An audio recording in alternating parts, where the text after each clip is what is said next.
Good evening. I'm Jamie, and welcome to Xbox 7's X-Pod Tavern episode 96 on a lovely Sunday night. And I'm once again joined by MPV Graham. Hello. MPV Graham, how are you? I am spiffing. How are you? I'm also spiffing. I approve of the use of the word spiffing. Good choice. Good choice. Also joining the two spiffing gentlemen in front of you is Millie Man Ian. Jesus Christ. There we go, Dan, just for you. Smashed his mic. Copied. How are you, Ian? I'm good, thanks. How are you?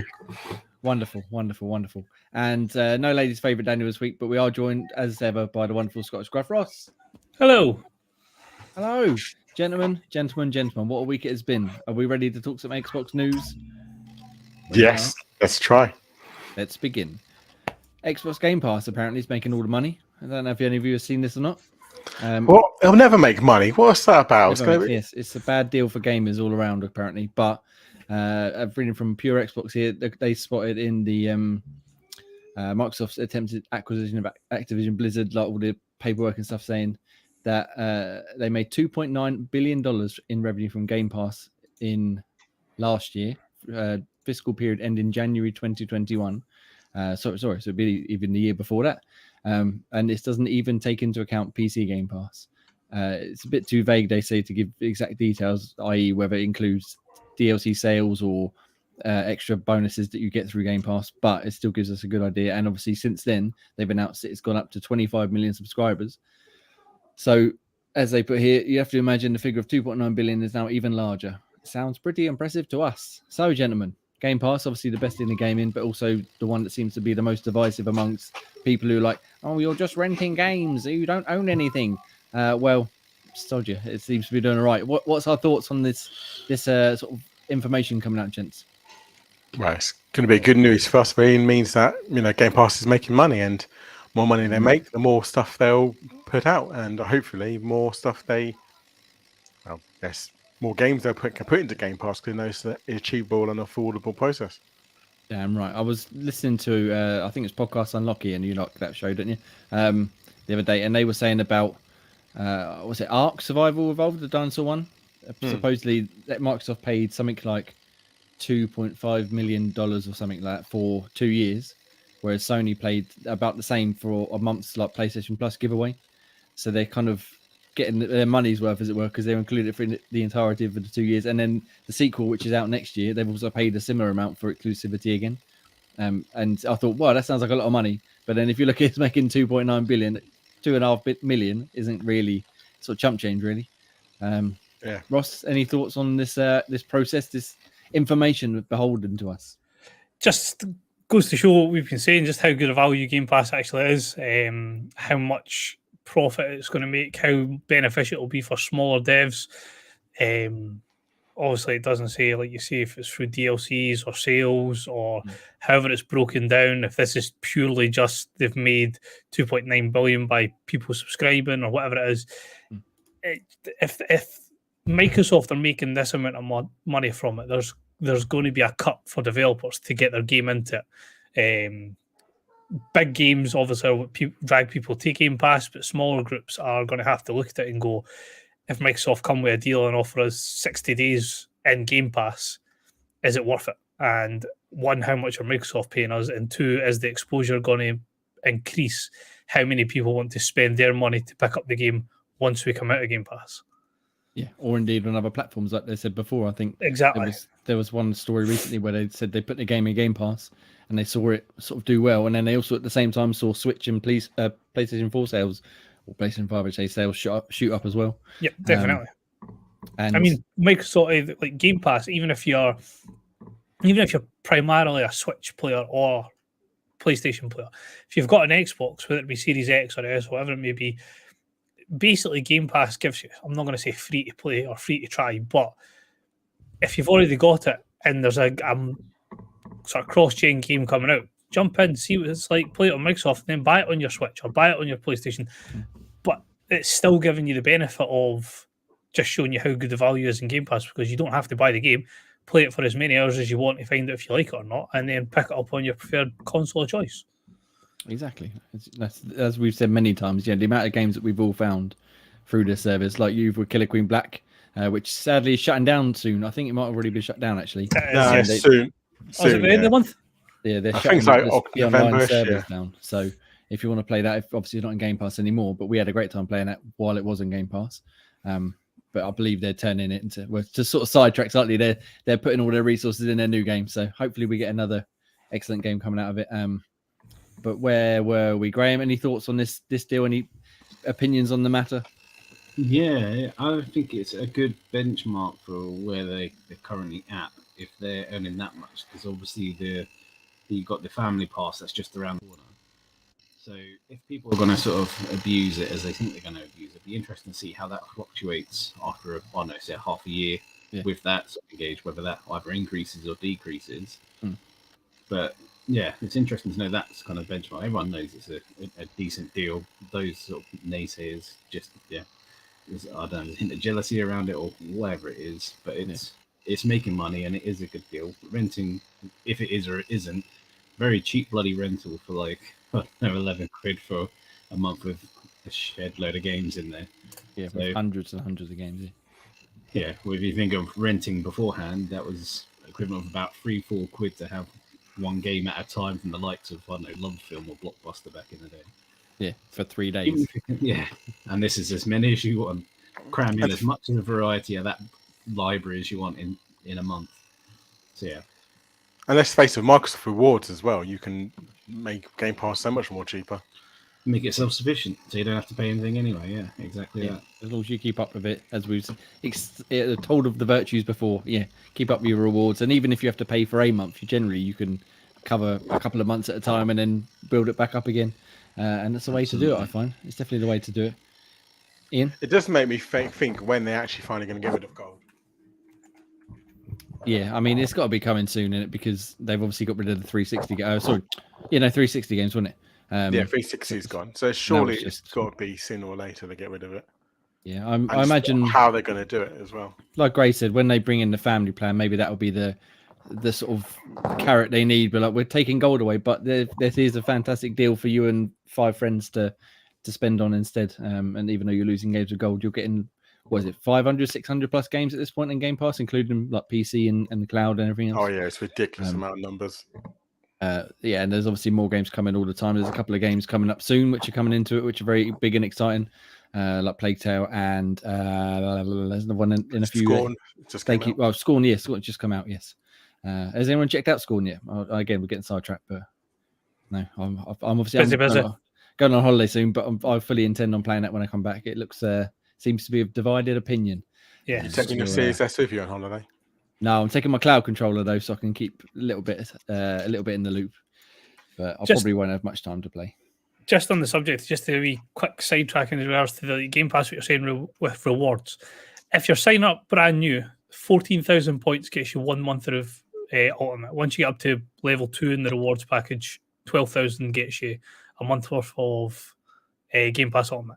Since in 16 days, I've got, and I don't do it as religiously as I probably should do, I've done 9,000 points. So I'm more than halfway to getting a 3 months worth of Ultimate.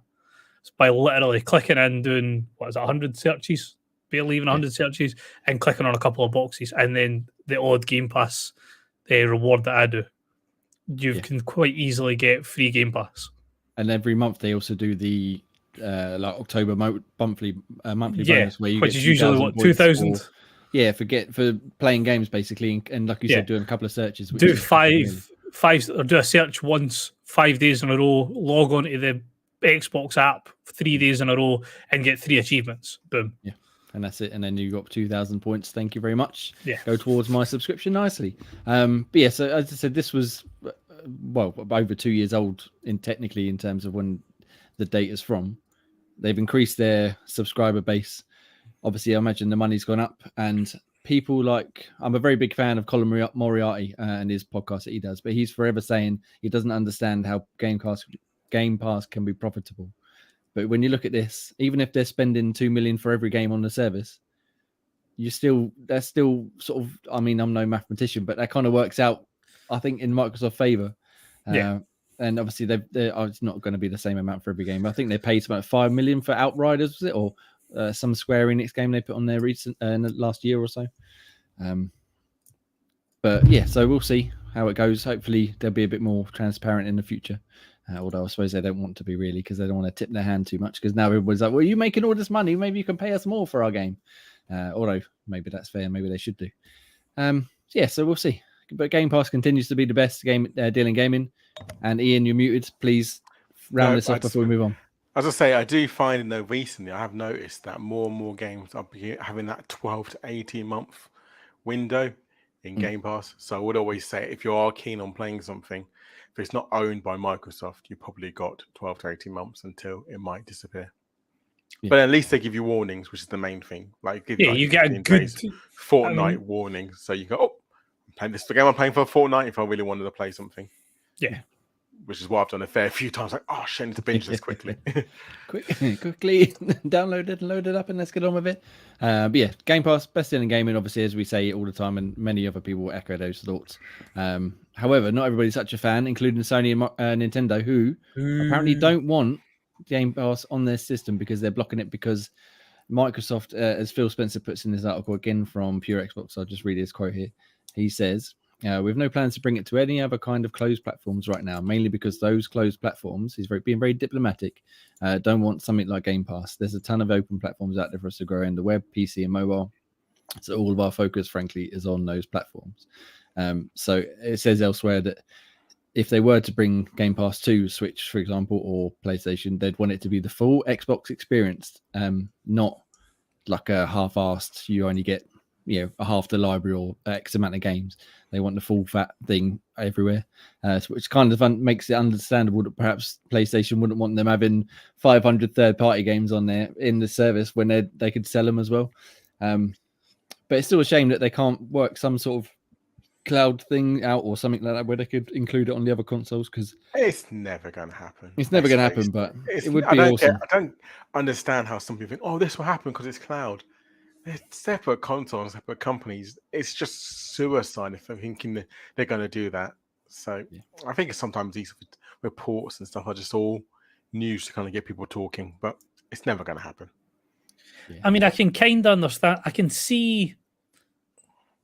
definitely see why PlayStation wouldn't want it. I mean, that doesn't make it. There's no reason for PlayStation to want it. The only way that I could look at it, the PlayStation might want it is spin the storyline and go, great, go and buy a PlayStation because you can play Halo on it if you want. You can play Forza on it if you want. You can play Gears on it if you want. On your PlayStation. You can still only buy Last of Us and Uncharted on our console. You can't play. Yeah, exactly. And it'd be stupid. What's the point in going? We're going to play games there. But so that you could spin it. This PlayStation could spin it that way. Less likely, but they could at least try and spin it that it's a positive for them. Switch, on the other hand, I don't understand why Switch have any worry about bringing it to Switch. I mean, nobody picks up the Switch because they want to play a 4K 60 frame per second game, because you can't do it on a Switch, even with a new OLED screen. So I don't see why Switch are so against it.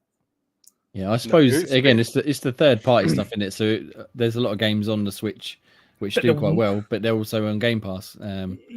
So they would then, people would be less incentivized to buy them perhaps if they could just play them cloud. Although if anyone's tried cloud gaming on the Switch so far with like Resident Evil or Hitman and stuff, fucking shit.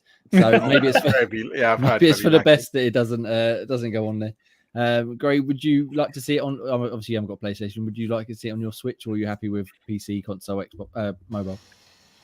It'd be nice to sort of have it on there, but like I said, it's just not going to happen.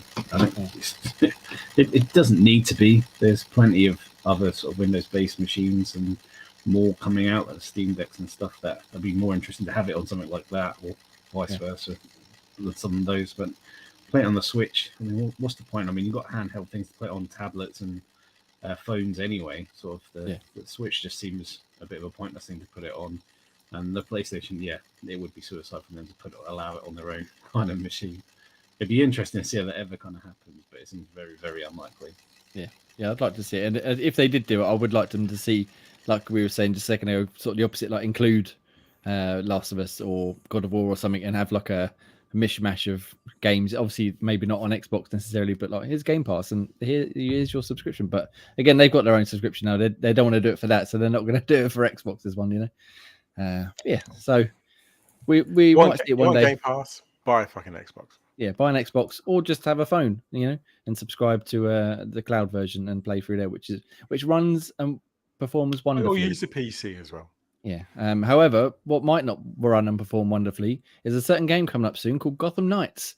The developers on Twitter, I think it was, or on Discord or something, revealed that despite cancelling the last gen version of the game, it's only going to run at 30 frames per second on Series X, S, and PS5. And I'm sort of boiling it down to very, very quick bullet points, but they blame the design decisions that they've made, which means that they can't or don't want to aim for 60 because they'd rather have 30 and get everything they wanted in there rather than aim for 60 and cut any of the features down. Obviously, I know quite a few of us on the panel are looking forward to the game. Does anyone think they're going to have a problem with this, or has anyone got any opinions that differs from all the people on Twitter going, I can't believe you're doing 30 frames per second, pre-order cancelled? My eyes won't tell the difference. Never has, never will. Exactly. I saw many things. There was one developer on there, which I can't remember his name. I've sort of removed it now, but he was moaning. He's actually a developer, I think, at Rocksteady, and he was moaning about the Series S in particular, saying that is what holding things back. And then you've got people on the other side of the spectrum saying the Series S is awesome as it is, and that it's just their decision. And then you got other people saying that, as you said, Ian, who cares? Could you tell the difference? Probably not. Maybe if you're like Digital Foundry and you're like, it's running at 58.73 frames a second. This is outrageous. But for the general consensus, I think 30 and 60, as long as it performs stably, I don't think it really matters, does it? It's always gameplay, story, graphics. The thing is, right, it's going to be that way. What I don't understand, right, is so obviously this Who Has came up about the 30 frames, but it's only came up since like it was put up, right? The IGN put out a video at the start of August, the first 15 minutes of the game. Nobody mentioned it looked shit. Yeah. So the people have sat and watched it. It's had almost 1.4 million views. And nobody mentioned, it's only running at 30 and it looks terrible and how could we win? So just because it's finally now been confirmed, everybody's like, another reason to cancel the game and blah, blah, blah. Shut up. Yeah. You didn't complain when you seen the gameplay. The gameplay, like when you watch the video, looks brilliant. It's pretty much looks like a carbon copy of a mixture between Spider-Man and the Arkham series. Yeah. But doesn't look like it's running jittery or it doesn't look like it's horrible looking. Play the game when it comes out and let's make our judgments from there. Damn right. Well said, sir. Well said. I had another thought while you were talking. It's gone now. Graham, any opinions on the matter? Yeah, it's just because we're in a very frame rate kind of environment at the world where people are just buying graphics card to squeeze out the most frames per second at the moment, and PC gamers are saying, we're getting over 200, etc. For a number like 30 just seems like the old ages, when really sort of, as Ian said, you have to really, really sort of study closely to notice the kind of difference. But if it still looks great and doesn't look like a game that's running from the old ages, then the frame rate doesn't really matter. I mean, the bits that the frame rate cared about is there tearing, does it look ugly, and it just doesn't. It looks all right. So it's just, the nitpickers are always going to do that because they judge frame rate like a currency, and it's just a bit sad. Yeah, it's kind of more PC gamers that are in that kind of realm of, the higher the frame rate, the bigger the erection they have. Yeah, it's all like the teraflop things over there. Xbox One's got 1.3 and the PS4's got 1.8 teraflops, so that means it's much far. So what? Does the game play all right? Yes. Does it look all right? Yes. Does it feel all right? Yes. Then what difference does it make? Although having said that, I will admit that I was playing. I'm going to go on the other console now. PS5, Last of Us Remake, Part 1 remake, and I did flick between the two modes because they got 30 and a 60, and I did end up settling for the 60 just because it felt a little bit smoother to play. But I was quite happy playing in 30 for a good couple of hours before I'd changed my mind and thought, I'd see what the other one looks like. And it still ran perfectly fine, looked great. And yeah, like it's personal preference as well. And there's other games I've played recently which are 30 frames per second. It took me a couple of minutes to get used to it. And then I was like, all right, didn't even notice after that. The thing is, with like frame rates and things like that, what you're saying about The Last of Us, that's a first party title that has been overly sort of optimized for one console. It's not spread across different consoles or PCs. It needs to run the best it can possibly run on this one console, and that's it. It's also a lot more dialed in, I would say. Like, obviously, it looks incredible, but you haven't got the big open areas range or of co-op scope, play, yeah. or There's a lot less features in it, and it's a lot less taxing in that regard. Because if you read further on to like what the sort of Twitter feeds and all that are saying, is they're not saying that it couldn't be handled. Like, a lot of people were saying that it was because it was done for the Series S, because the Series S can't handle what it needs to do to run at 4K 60, which is a lot of shit. Because what they're saying in regards to this is it's not a GPU issue, it's a CPU issue if it was going to be anything like that. And the CPU that's in the Series S is the same level, not the same one, but the same level that's in the PS5. So that argument automatically just ruins yourself for that. The problem with it is if they're saying it's got like this whole co-op system in it, then if they're saying that's the reason why, then it's because I think I was reading it saying that it's untethered co-op, which means you could be at one part of the map on the ground level, and the other person could be at the opposite side of the map at the top of the tallest building in the game. Yeah. And everything that's happening in your game has to run seamlessly with everything that's happening in their game, which to try and do it 4K 60 on top of everything else that's happening, they've made a decision and they've went, well, what do we want to have? Do we want to have flawless co-op, or do we want to have better frame rates? And they've thought that co-op's going to be more preferential. Yeah, and I wonder if they'd not even bothered saying anything. Like you said, Ross, nobody watched the video and went, oh, it's not running very well. If it just come out, I'm sure you would have had the PC people going, why can't I do this? But most people would just played it and gone, this is fucking awesome, or this is shit, whatever, depending on their opinion of the game. But I don't think really it would have had quite the Twitter gonna Twitter, as it were. Everybody likes to have a moan about something, don't they? And this week it happens to be 30 frames per second on Gotham Knights instead of 60. Oh no, the travesty. The end of the world. So basically just play the game when it's out in a week, is it? 22nd. 22nd. Yeah, so yeah, about a week or so. And see, and make your own mind up. If you're interested in it, it's probably not going to really shape your opinion that it runs at a different frame rate than some people would like. It's not the end of the world. Enjoy it. Play and let us know. You're a fan. Exactly. And I really should have segued into this other story first, but I put them in the wrong order. This was a terrible faux pas on my behalf. But Xbox Cloud Gaming, we're moving on by the way, is coming to MetaQuest 2.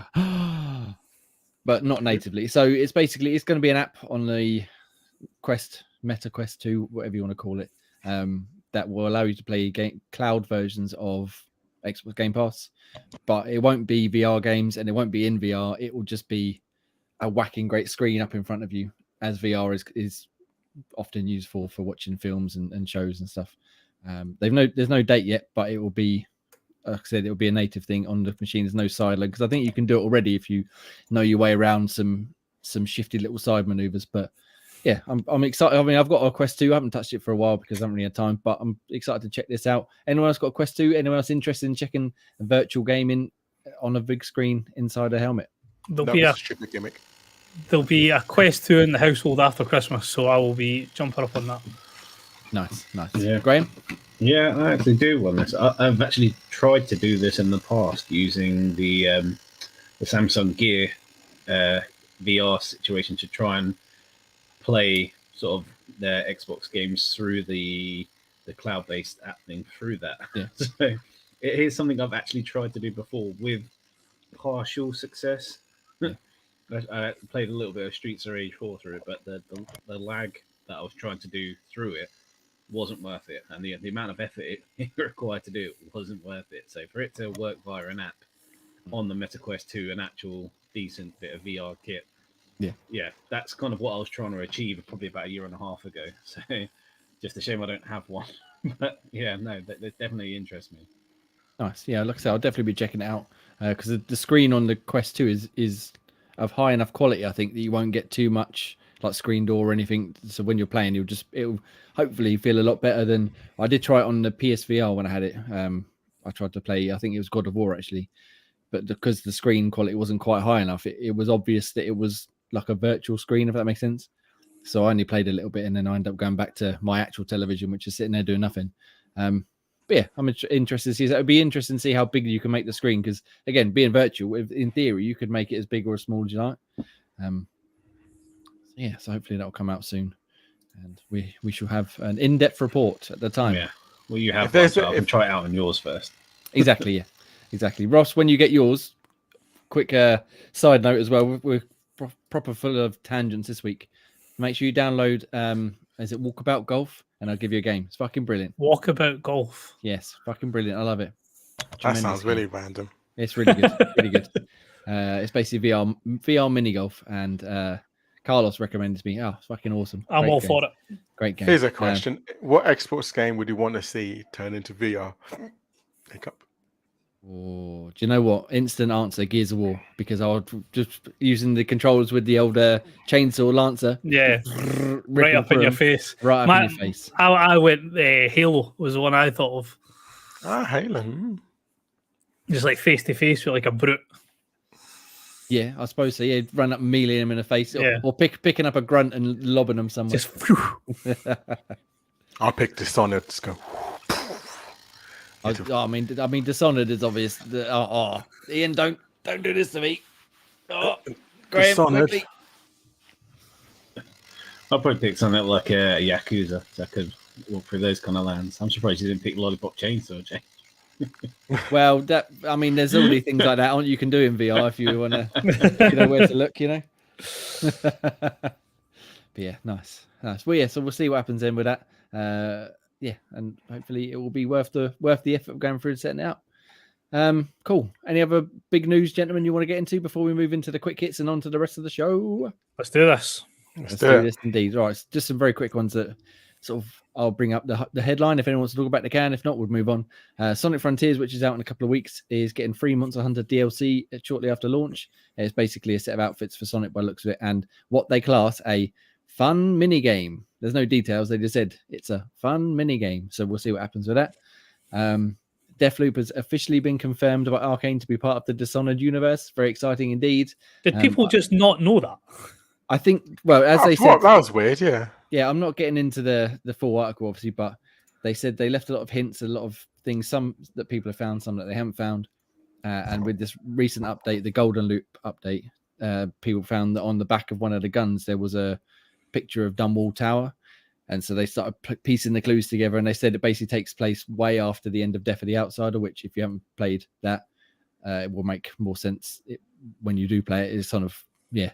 So that's cool. That makes me even more excited to get back to Deathloop at some point when I've got fucking more than 5 minutes to spare. Ian, have you played Deathloop yet? I've literally downloaded. I'm going away this week for work. That's my game to play. Nice. And finally, Modern Warfare 2 will include Overwatch 2, controversial feature, which means that PC players will need to register a phone number if they want to play the game. Although people who've already played Warzone and already verified account won't have to do it. So it's only new players coming to it, basically. I think Overwatch 2 has dropped that feature now, right? Overwatch 2 have done a lot. Yeah, well, yeah, there was another one in it, but I wasn't getting into that. So we'll see how long it lasts for Modern Warfare 2. But yeah, we'll see. Let me just full screen out. Ross, do you want to read it out for me? Yeah, so Polar Knights on Twitch, I'm presuming talking to Jay's impressive growth. As a barber, I love this. It is the perfect evolution of beard growth. So Jay's progress over the weeks has obviously caught the imagination of some folks. I mean, is it progress? Is he not talking about us, where it just goes from I think it's like the small to your stubble, Ross, to Jay's? I hadn't even noticed that actually. Yeah. And Ian's kind of full force. See, that's what we're here for. The style tips abound. We know no end. You know, we're nothing if not fashionable young gentlemen.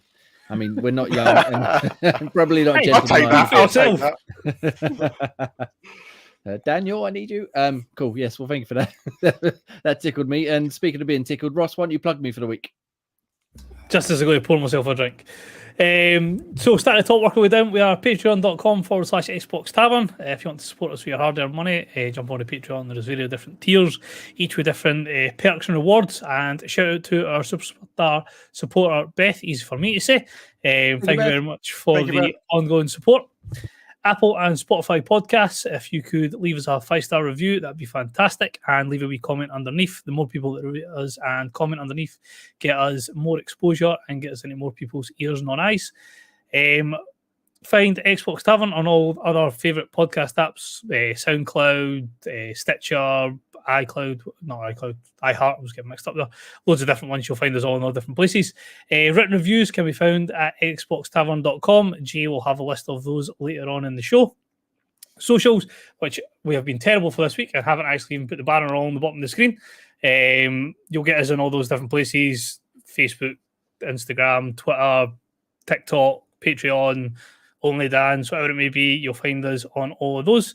Discord, link in the show notes. Jump in, give us some gaming chat, just general day-to-day chat as well. Guess the game's still going strong. Some of the ones recently have just been, what was the one Jay got the other day? It was like 5 letters back to back to back, and that was the name of the game. V or something. V. Yeah. In one, baby. Where they're pulling games like that from, I'll never know. But that's the sort of things that you can find in that. And then also our Game of the Year chat. Jump in, talk about the sort of ongoing Game of the Year discussion that we've got in the podcast. Drop in what your Game of the Year is, which for next week will be 2021, if I remember correct. We're finally caught up to ourselves. We're back to the real world. And then last but not least, the amazing folks over at Insert Coin have the £5 off offers or offers, orders over £50, easy for me to say, and that's promo code Xbox Tavern 22, and that's for said that for orders over £50. I'm glad it's not just me stumbling over the words. Struggling. Thank you very much. I'll just add, I should have mentioned at the top really, there's going to be no show next week because I'm on holiday. Graham's on holiday, and I believe Ian's away as well, and Ross is away, and Dan, unless you want a one-man Dan. I think we're pretty much synchronized that everybody would just happen not to be here next week. Yeah. And also the 1 week Dan can make it. And finally, on the 30th of November, we're finally going to get round 2, the Xbox Tavern quiz, the Battle of Champions. Episode 100. And Daniel, episode 100, we're going to fight out for the ultimate Xbox Tavern quiz champion. Ian's going to be hosting that one once again. Thank you very much, Ian. Standard. Yeah, it's been a long time coming, but we're finally getting around to it. So make sure you come back for that. If you haven't checked out the previous quizzes we've done, was episode 30, 50, and 60. Sorry, 60. Sorry. No, 30, 50, and 60. Yeah, 50 and 60. Yeah. One of which was in person. It was amazing. Yes, go check them out. There was no shenanigans or nothing in regards to answers. Definitely not. Ross, what about StarCraft? No, let's move on, shall we? So that's all the plug-in for the week. Thank you very much. Let's move on to the other topics, including, as you just alluded to, the Xbox Game of the Years throughout the years. This week, we're on year 2020, which is not too long ago. I can just about remember these games properly this time. So if you're not familiar with this segment, we just go through the years of Xbox. Each year we pick what would have been our game of the year. We talk about it briefly, we argue a little bit, and everybody picks the wrong answer except for me. So speaking of which, the wrong answers, let's go with Ian first.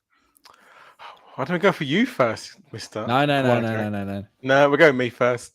So my game of the year for 2020 will have to be what I wrote for the site, which is Nexomon Extinction. So for me, this is kind of a brilliant. It's kind of a Pokemon-esque game, and after how poor Sword and Shield was, it was a pleasant surprise to kind of play this one. Because one of us, as soon as you start the game, it's just full-on carnage. You get like your starter Pokemon, which you can pick between, I think, 8 or 9 you can pick from. It's just ridiculous amount of starters you can have, and then obviously you just basically go through. You can even catch all the starters as well. So it's not like if you missed one, you don't get a chance to catch it at all. So that was always a nice, pleasant surprise. And it was just a brilliant storyline. I think they also brought in the comedic aspect because reality was you were silent protagonist, but it's the point where sometimes they don't even let you speak. They just waffle on and go, actually, don't worry, you don't need to answer. You're going to do it anyway. And it's like, okay then. So it kind of made it kind of played on the whole kind of silent protagonist. And also there's kind of bits where like if you collect like a badge and stuff, you put your arms in the air to say, "Yeah, I've got a badge," and the guy's like, "What are you doing?" So, So that is just basically Pokemon for the Xbox, isn't it? That looks fantastic. pretty much, yeah. It's pretty much Pokemon, old That school looks Pokemon incredible. for the Xbox. They brought out like a prequel called Nexamon, which I haven't had a chance to play yet. But I've also bought it. It's just on my Xbox sitting there. Damn it, I might download that now. So Deathloop. No, Ian, Deathloop it is. So yeah, I mean, it's just I think when I was going into it, I had quite low expectations. Like, so I'll see what the kind of Pokemon clone is going to be. But as soon as I started playing it, I was like, fucking hell, couldn't stop playing it. Brilliant storyline, good fun, just all in out, good fun. Nice. And as you said, you reviewed that for the site, so you can go check out Ian's words on XboxTavern.com if you'd like to see them. I think it's my highest ever review score as well, still to this day. A whopping 4.5. No, 9.7. The only thing that's got higher is the X screen. That's a hardware rather than software. And on Ian's amazing advice, the game itself is $19.99 that's in dollars, so work out whatever that'll be in pounds. But you can also pick up the first and second one for $24.99. Happy days. There you go. We love nothing if not a bargain, eh? Around these places as well for me. Absolutely brilliant game. Nice. Thank you very much. I will remember this week. Honourable mentions, please.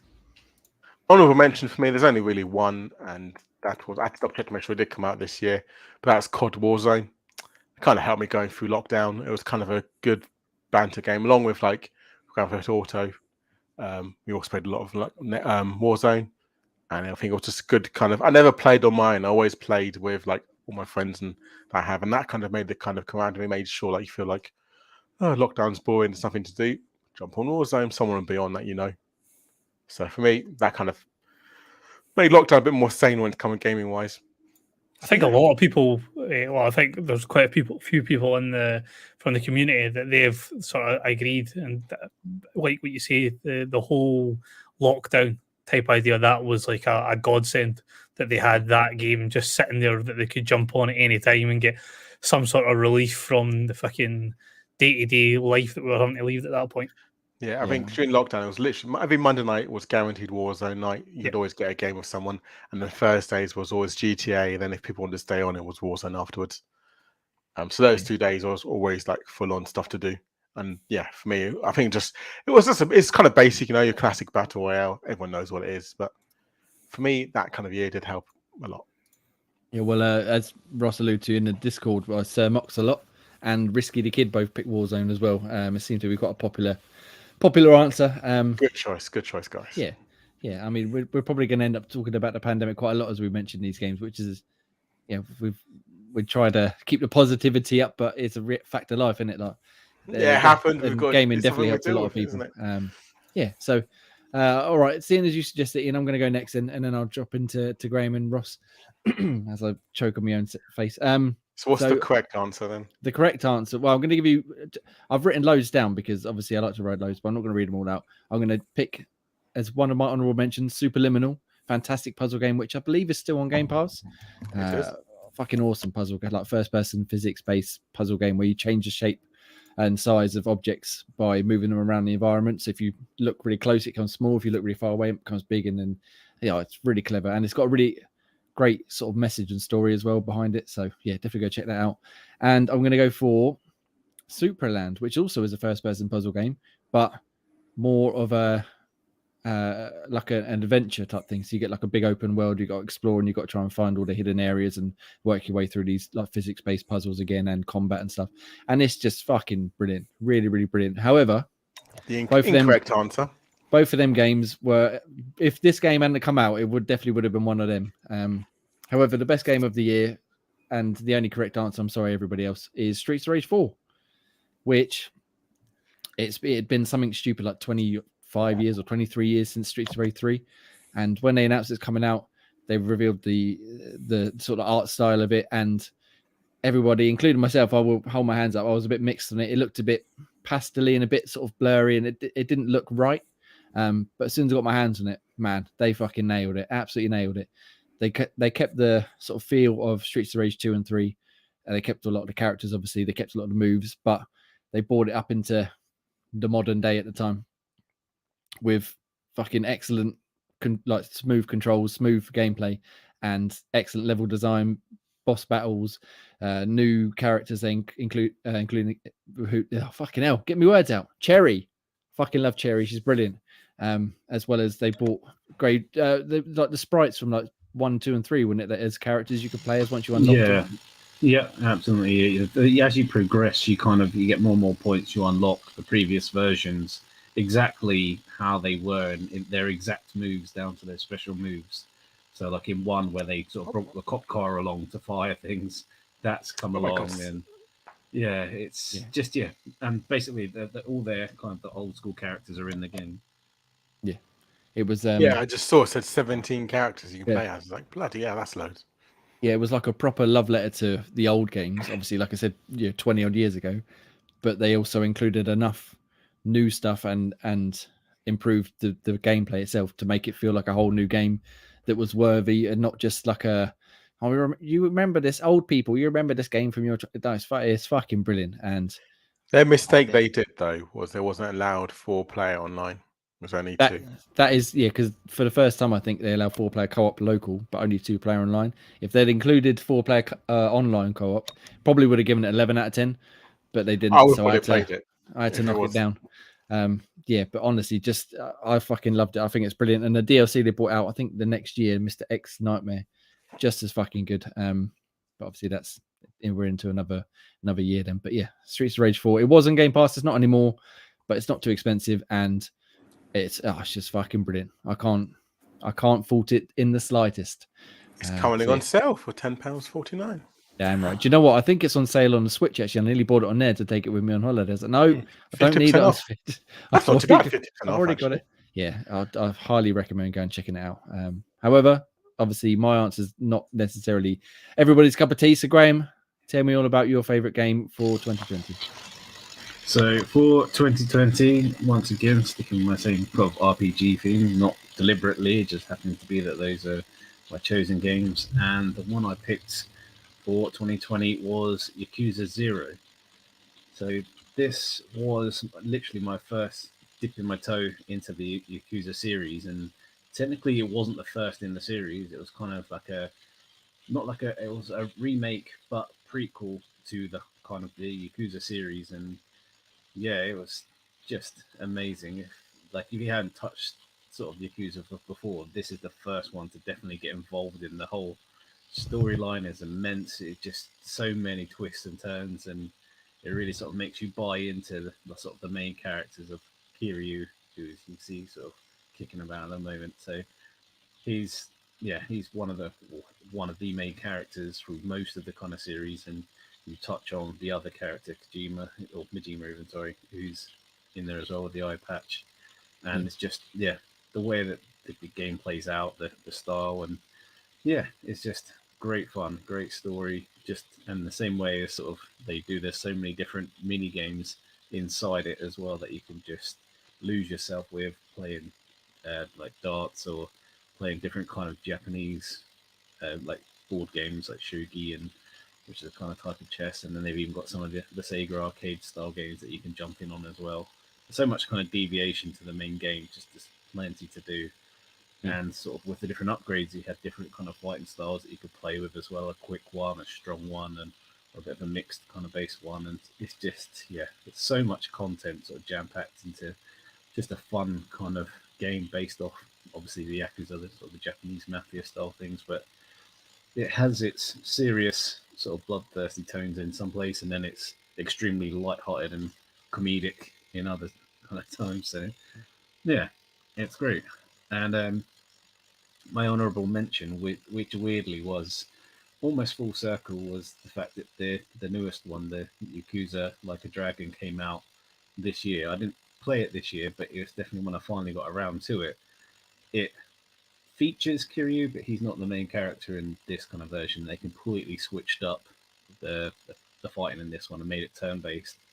And it was just, this is the most far out of the stories of all the ones that I've played so far. And it was just, it made me fall in love with the Yakuza series, and this one was definitely a decent recent version of it. And it's completely not completely separate, but separate enough that you could just play it without knowing the previous versions.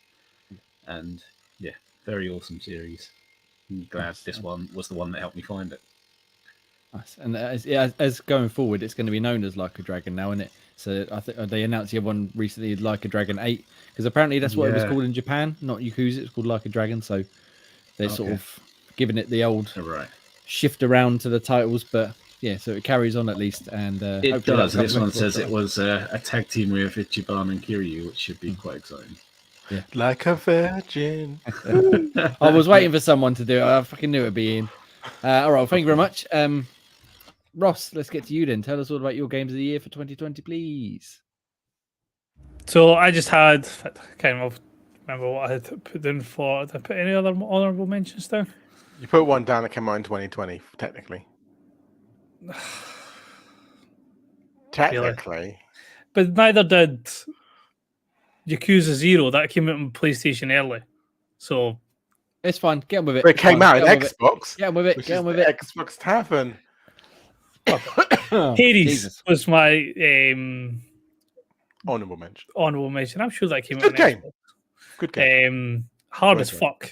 Not usually my type of game for the fact of the whole roguelike element where you go through, you die, you go back, rinse, repeat until you get further enough to get through the level. But the artwork of it, the storyline, obviously being with a sort of Greek storyline on it, fantastic. Loved it. Another one that was great, just picking up and playing. But the one that I've actually went for is AC Valhalla. So sticking with my sort of reoccurring theme with the AC games, bit of a different spin on this one. Totally came away from any sort of stealth that may have been remaining from the other two, to go with like the loudest fucking characters that you could have picked in any type of fucking genre for fighters. Beautiful looking game, obviously set in like old fashioned England, so you had all your like previous counties of that.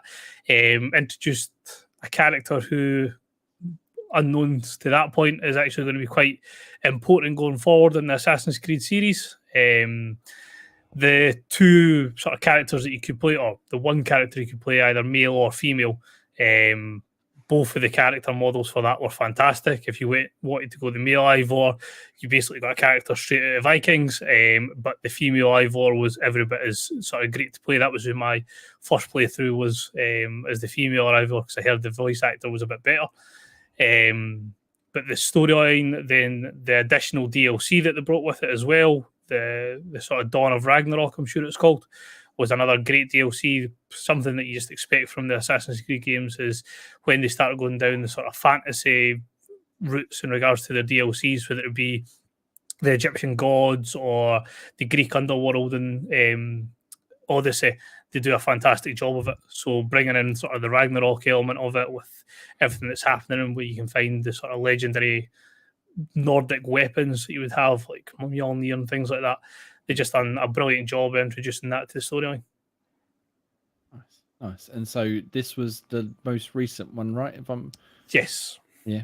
And obviously they've announced, was it Mirage? No, not Mirage. Mirage, yeah. Yeah, which is taking it back to more stealthy goodness. Yeah. And that's where Vikings and fucking that's where the character that you've just seen in there, Basim, that's you're basically going back to his origin story, him growing up in Baghdad. Nice. I think that's what I mean. I think this is why I probably will never ever pick this up, or whoever, because there's no stealth in it, and that's what Assassin's Creed should be. Yeah, I mean that's what I'm saying. Graham's like, no. You can do your best to play it stealthy. I mean, the original. The thing is, the original Assassin's Creed games weren't stealth games, to be perfectly honest. They were a lot more lean towards stealth, but they weren't stealth games in the slightest.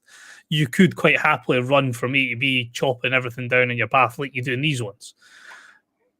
But there's a lot less. It's tricky to say because they've added things in that benefit playing stealthy. So, like, you get a lot of perks from only doing stealth kills, which is something like the original system never had. So, they do reward you for an extent of being stealthy. It seems to be that people don't associate it as a stealth game, even though the originals were very much the same. I see. Yeah. To an extent. But Yeah. yeah, I see what you mean. Yeah. But we'll see. We'll see how this new one compares, and then we can, potato, and all that sort of stuff, eh? Hmm.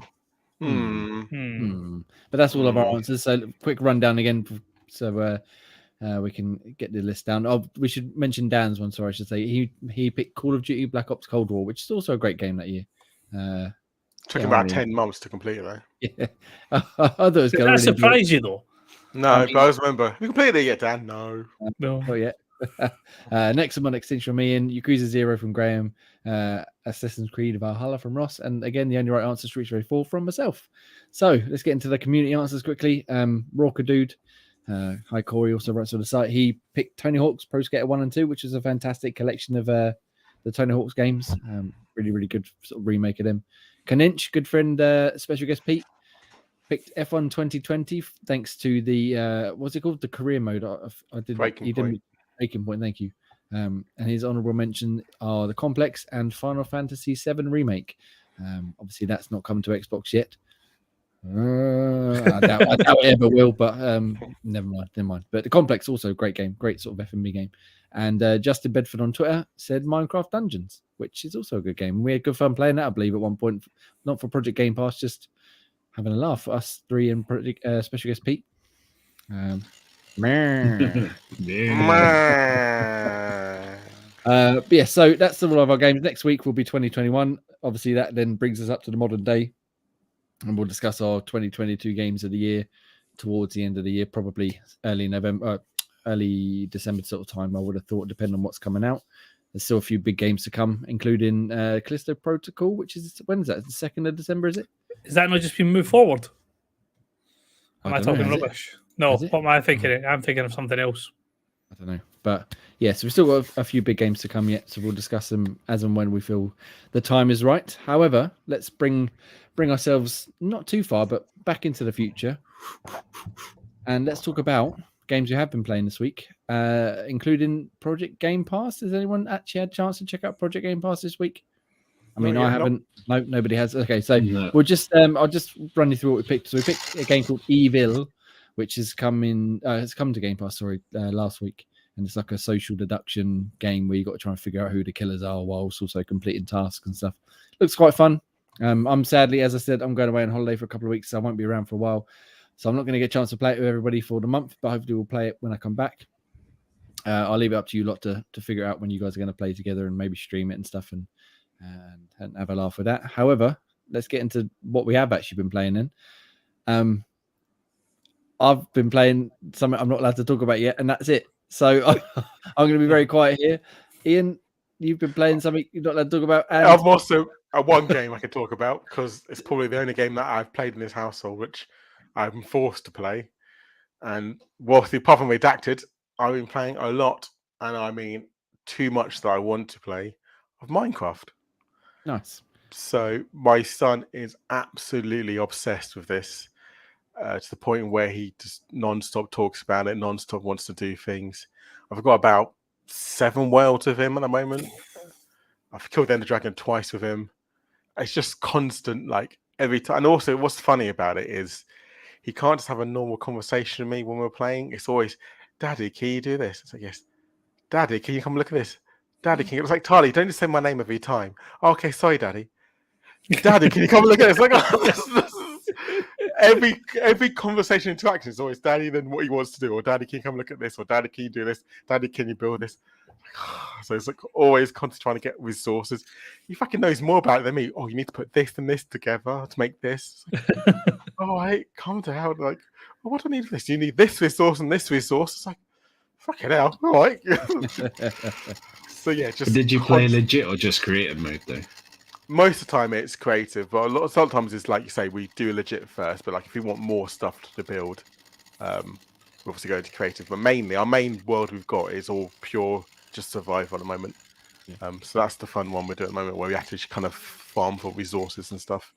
And he seems to be enjoying that because obviously he's restricted because obviously I've got control of the kind of creative. So no, Tyler, we're going to do this properly. Yeah. And so far he seems keen on doing it all nicely. So yeah, so far so good. I mean, he even built an ender portal without even me realizing in an underworld. Like, I built an ender portal. I was like, what? So yeah, if you get lava and water, you get obsidian. And it's like, all right, calm down. The kid Crack on knows. it. Yeah, he knows. He knows more than me probably. So yeah, that's basically what my life's been at the moment. Apart from Redacted, it's been a lot of Minecraft. Yeah, I'm amazed constantly because my kids are quite into Minecraft. As I'm sure Graham and Russ kids are, and one of our friends, Buzz, his kids massive into Minecraft, and they just talk your ear off for hours. Oh, if you do this and mix this, I'm like, what the fuck you talk? Like, slow down. What do I do with the dirt blocks? Let me start with that, and we'll work from there. Yeah. Like, no. You need to build the obsidian, then the diamonds, and you need to get this. Yeah. I'm making a glass house, Daddy. Okay? You need sand. So, all right, you crack on. You do what you need to do. The one I got was the drama of one of his friends had jumped into his world and raided all his resources, but then he couldn't jump into his world because he didn't know where his house was to go and get his loot box or whatever it was and his crafting table. So he loosed it all of this, and he had to try and find a way to get it all back from this guy. And it was like, you're still talking about Minecraft here. He's like, not broken into your house and like stole your TV. He's like, he's literally stole something that you can jump back onto the game and get again. It's not the point, exactly. Dad. It's not the point. Right? Okay, he's done it, and now I need to find a way to get it back. It's like, oh, principles. Exactly. Okay, right. Sorry. Outrageous. Yeah. What a game, eh? I often think like if this had come out when I was their age, I'd probably be just as into it as they are right now. I know. He's goes on Game Attack now as well, so he's ready on the achievement points. Is he up to what was it, about 150,000 now? Is he? Yeah, he's already at that. He's got more gamer score than I have. Yes, that's actually one game for me, so I can't even knock that. Just Meter Gracer. I got a video when he got 3-star finally and got the last achievement. It was absolutely over the moon. You crack on, kid. You're going to be a gamer. Fucking training them young. All right, cool. So, bit of Minecraft. Everyone loves it, Minecraft. I'm redacted. I'm afraid, redacted all the way, I'm afraid. This has been a very redacted week. Graham, you've the only one who've got a bit more to say. Please talk about video games you're playing. Talk about some... Yeah. Yeah. So, well, unfortunately, it kind of mirrored the last week. I've been playing a little bit more FIFA, but I won't sort of dive too much deeper into that. I haven't really got anything kind of new more to add on that one. Still kind of enjoying it and just diving into the new objectives and everything that come up with it. Just on the wee side note of that, just so we're not boring everybody with our Ultimate Team top, I've actually started a career mode on it, and the career mode on it is actually really pretty enjoyable. It's not going to be for everybody's cup of tea, but the whole storyline... It's not a storyline like... No, I was going to say it's not a storyline like Alex Hunter. No. But it does have like interactions and things like that in it, and there's like there's a bit more substance to it than just you log in, you start off at this rate and then you get a max rate, so your stats go up and blah blah blah. There's a bit more to it than that, and it's actually pretty enjoyable for a break away from Ultimate Team. So. It's at least they're working on different areas. We always think that FIFA is a cash grab and Ultimate Team is the only thing they care about because that's what makes all their money. But the career mode has got a wee bit of substance to it at least, so that's quite enjoyable. I remember when I just quickly googled it, but God, I remember playing career mode, not career mode, the storyline mode with Alex Hunter. Then after when it got to 19, I had to play that douchebag friend Danny Williams. Danny was awesome. I'm done. Nope, he's a wanker. I'm out. Didn't finish it. Yeah, who was the other guy? The protagonist, the antagonist of what was that guy's name? Oh, yeah, I know what you mean. He's a little moody guy. Yeah, when you were at the exit trials and like he gets picked up and goes on and gets his like dream move, and you have to struggle and things like that. He was a prick. A bigger one.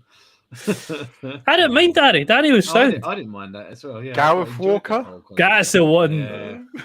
But yeah, I know. I enjoyed that whole kind of different storyline. That was quite a bit of fun.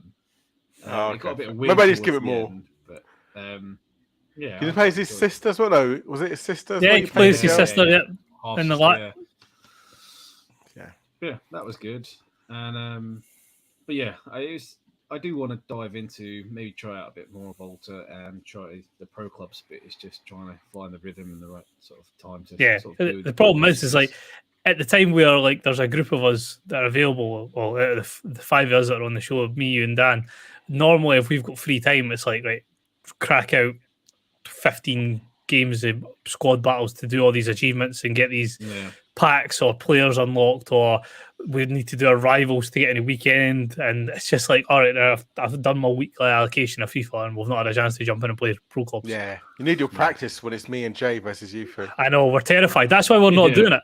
We're just refusing to do it so we can go naive. Constant practice. Me and Jay Yeah. just sit in the back there relaxing. You know, Oh, see that you're going to be over practice. That's the problem. You need to go into it with just relax, just enjoy yourself, Relax. and just accept that we're going to wipe the floor with you. But we'll get to I that. can never accept it. Imagine we did though. Ian, imagine. Gray would never Imagine. see us again. Well, I you would- can't I even would- imagine it. It's the only way it's going to happen. I would delete FIFA. That'd be gone. I'd never play FIFA again. I'd be like, sod your bomber man. We beat you at FIFA. Yeah. We did it. No, I quite Oh. appreciate the challenge if you actually pulled off something worthwhile. Yeah, you might be surprised. I mean, Yeah. you probably won't be. You'd be Yeah, pleasant there's no surprise. slide tackle. How do you dodge slide tackles? Easy way of how to do that. Yeah. But What's yeah, that two-foot other- button again? Other than FIFA. Yeah, sorry. We'll get off the Yeah. FIFA. To what? Well, Just you playing- playing some more?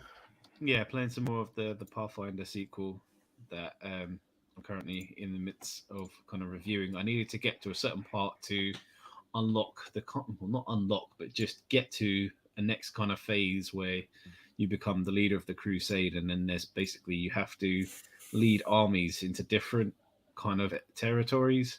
Yeah. And it's a bit meh. It doesn't make a massive amount of sense. And you have to play around with resources. You have to mix and merge the armies, and you don't even know what's going to kind of happen. You can kind of sort of see your army's kind of level and how many sort of members of your army you have. You see the enemy's army, you're like level 3, they could be level 1, and you go into it, and it kind of looks like just like a grid, like a chessboard kind of grid, and you kind of do take it in turns to sort of fight each other. And I got rinsed the first time, so I had to sort of load that back up. And yeah, to get all the way to get to that bit, it just was really not worth it. That bit can do one. Thankfully, there's an option in there where you can turn that piece off. Yeah. And yeah, I did. I tried it a couple of times, and it just got less fun. The more I kind of played it, it didn't make any sense. Because there's so many different kind of spells. There must be like nigh on about 100 odd different spells, and it's hard to work out what the hell each one kind of does. And in that kind of army style grid-based combat, it makes even less fucking sense. Yeah. So I gave it a good old shot, and I couldn't do it. It just didn't make sense. I won the battles, but I had to break down the forts to be able to sort of progress with my main characters past certain parts of the map. Yeah. And I just couldn't win the fight. I stacked the deck on my army. It's on an easier mode, and still could not fucking knock down these forts. Yeah. So yeah, it's not, if it was like a challenge or you had to play tactfully, then I could, but I literally could not play it any better. It was just something was just not fun about it. But it's a shame because the rest of the game is still decent. The storyline's immense, and it was just, if I could, now that I can just carry on doing that without having to deal with that war crusade based shite of it, it's way more enjoyable to do it that way. Nice. But Nice. So now that I've experienced it, I can finally finish reviewing the whole piece now. yeah, nice. So that'll be up in the next week or so, hopefully. Cool. But, Ross, yeah. you sort of spoke about a bit of FIFA already, and Redacted, obviously. Anything else to add before we move on from this much briefer segment than usual? Nope, just a lot of redacted. A lot of Redacted indeed, and I'm telling you, Redacted is redacted. Yeah. Redacted is also pretty damn good. Redacted. Yeah. Redacted. So we've teasing slightly reviews for possibly Redacted may turn up at some point in the next week. You might want to keep your eye on xboxdam.com. There may be 1 or 2 reviews that will be of interest to Xbox players going up in the next week. Keep your eye there. Hint, hint. Wink, wink, as it were. But yeah, so that's about it. As I said, reviews will be coming up, but there's already reviews up on the site you can go check out right now. Lots of good ones, in fact, from people such as Ian. I don't remember if you spoke about it last week. Session Skate Sim. Your review's now live. Yeah, gave me suicidal thoughts playing that game. Yeah, give it a 3 out of 10. Not the best game in the world, obviously, but that Probably the seems worst to be- game I played this year. Yeah, it seems to be one of those ones that's mixed. Like some people love it, like you were saying, for the hardcoreness of it, and other people like yourself hate it for the exact same reason. So yeah, I just think for me In my personally, mind. it's just unnecessary. Yeah. It's just ruins the fun very quickly. I spent an hour and a bit on one mission, and that's not fun. We're trying to do the same thing over and over again. Repeat yourself. What's Vass saying? Far Cry 3? It's the definition of insanity. Isn't it? Insanity. Yeah. Yeah. Same thing, expecting different results. Yeah. Fuck, Yes, we got didn't get that. We got Serial Cleaners by Dan, as he alluded to last week. He gave it an 8 out of 10. You got Dakar Desert Rally by Jesus Christ Ross. it. He got a review up. Fucking hell. 6 days. 6 Fucking hell. days. Jesus. Whoa, whipped that one out. Gave that a whopping 9. Obviously, you can go read his thoughts on the site, as I said. And then 2 more. Road Company Season 4 was reviewed by AJ. And he seems to have not been quite the fan of it since it's been updated for new seasons. It seems to have gone down in his opinion. And also Weedcraft gameplay sorry, the title that's a bit weird. Weedcraft reviewed by Corey. He gave it 7.5. It's basically From what I've seen, it was SimCity with drugs. Yeah, drug dealing simulator basically. But he was quite, again, 7.5, quite high on it. Seems quite interesting. So go check them out on the site right now. And as I said, more game reviews will be coming up in the next few days, perhaps even tomorrow. Who knows? But while you wait for more reviews to come up on the site, expertly written one, if I may say so myself, you can go check out games that come into Game Pass. So Ross, why don't you tell the fine folk out there what they can play with their subscription? So just because it was a fairly big one last week, Scorn, obviously we mentioned it earlier, was on console and PC October 14th. And then this upcoming week we have, thought there was a sneeze coming there, A Plague Tale Requiem on console, PC and cloud on October 18th. Persona 5 Royale on console, PC on October 21st. High on Life, can't wait for that. Really looking forward to jumping into that one on console on October 25th. Signal, yeah, that seems to be like really quick for when we first heard about that releasing. Signalis on console October 27th, and Gunfire Reborn on console also on October 27th. Yeah, that Signalis looks pretty cool as well. It looks like a sort of top-down 2D Resident Evil / Silent Hill. You lost me at top down. It looks really good, actually. It looks really interesting, and yeah, I definitely will be checking that one out when it comes to Game Pass. But however, good things come, good things go. Ian, tell us all about the things that are leaving, please. So nothing's been announced. I did do a quick search. The games leaving will be announced tomorrow because it's a Sunday. They're like, fuck you. So you wait till Sunday. Wait till Monday. Monday we'll know more. So unfortunately, at the moment, nothing. That's fair enough. And Graham, for those that are still relying on those sweet gold nectar drops of Games of Gold, what can they pick up at the moment? So they can pick up Bomber Crew from October 16th to November 15th, and Windbound from October the 1st to the 31st. I played Bomber Crew. Good fun. Good. I'm glad you enjoyed it. Sorry, I just read the next note in our document. It caught me off guard. I don't know what it is now. I've got to close it. It's been a while since one of you cunts got me with that, but that was good. So a much shorter show. I imagine so. A much shorter show this week, thanks to the fact that we haven't been playing anything we can really talk about. But you can always find us on youtube.com/Xbox Tavern Official at 8 p.m. Ish. But not next week, because we're not here. But not next week. except for next week. And the lads will be back the week after with 3 or 4-man show, depending on who turns up. And then I shall return heroically, I might add, at some point to talk about more video games in November. I'll also be back in November. Yes. Otherwise, you can find us on Twitter at Xbox Tavern, xboxtavern.com, like I said, for all written stuff. And just ask Jeeves, tell me all about Xbox Tavern, and he'll give you a full list of what we do and where we are and how you can help support us and join us and chat with us. So, unless anyone else has got anything they want to bring up to stretch this out for another hour like we usually do, I think that's it. So what's your favourite light gun game? Oh, well. Wait a minute. Wait a minute. If we're doing that, ask the correct question. What is your favourite light gun game except from the only acceptable answer, Time Crisis? Jay. Outrageous. Right, we're wrapping this shit up now. I've got things to go play. So thank you very much. I've been Jamie. You can follow me at ENXAN on Twitter, and you can also find Ian At Nutty Ray. Graham At Graham Reaper. and Ross. At Scottish Gruff. Cool. Thank you very much. These lads, we'll see you in 2 weeks' time, and I shall see These two lads, I won't be you here. down the road. Yeah. And Dan, if he ever decides to show up again. That's I'm back in November with Jamie. We're both off. So love you, bye. We're not going anywhere together. Yeah. Good. Sure thing. I wouldn't Yes, they object, are. but anyway, we'll see you soon. Have We're a going wonderful space couple of docking. weeks. See you later. Bye. Bye. Bye. A lot of lube. Bow, bow, bow, bow.